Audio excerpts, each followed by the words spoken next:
최근 금융감독원이 가상화폐와 관련해 K뱅크에 검사를 나간 걸로 알려졌습니다.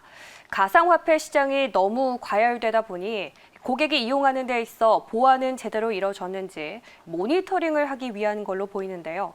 이제 겨우 정상화를 추진하나 싶었는데 만약 하반기에 종합 검사까지 이루어진다면 K뱅크로서는 부담이 될 수밖에 없습니다. 이유가 무엇인지 이용지 기자가 보도합니다.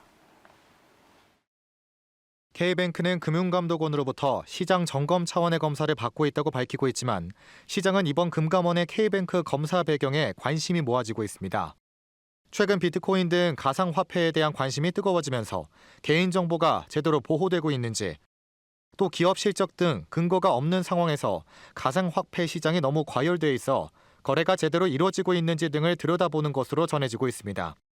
지난해 암호화폐 거래소 업비트와 제휴를 맺은 K뱅크는 최근 수신자 내기 10조 원을 넘어서는 등 고객 유입 효과를 봤습니다. 금감원은 올해 처음으로 인터넷 전문은행 대상 중금리 대출 사항과 관련해 종합검사를 개시할 가능성이 있습니다.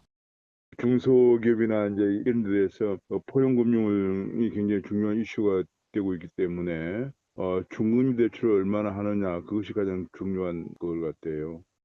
하지만 K뱅크로서는 종합검사가 진행되면 가중될 부담이 적지 않아 보입니다. 실적이 좋지 않은 데다 중금리 대출 사업도 활발하게 되고 있지 않기 때문에 이제 정상화를 추진하고 있는 가운데 부담이 될 수 있습니다. 기관 경고에 따라 사업의 성패가 좌우되기 때문. K뱅크는 국내 최초 인터넷 전문은행이라는 타이틀을 확보했지만 유상증자를 추진하려다 실패하면서 자본 부족으로 대출만 17차례 중단된 바 있습니다. 2019년 대출 영업이 중단되는 초유의 사태를 겪다 지난해 7월에 사업을 재개했지만 적자 행보는 계속되고 있습니다. 적자만 무려 4년째. 2017년 출범 이후 자본금이 없어 대출 영업도 못하다 보니 지속적인 적자에 시달리면서 카카오뱅크에도 뒤처지는 수모를 겪게 됐습니다.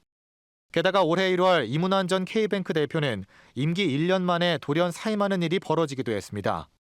이렇다 보니 무엇보다 지속적인 적자를 기록하고 있어 신뢰성에 큰 타격을 입고 있는 상황. 깜짝 호재로 부활의 신호탄을 쏘아 올린 K뱅크. 하지만 지속되는 적자 속 가상화폐 열기마저 식는다면 유상증자만으로는 실적 개선을 담보하기 어려운 상황.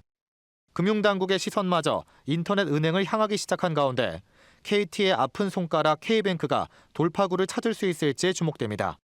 매일경제TV 이용재입니다.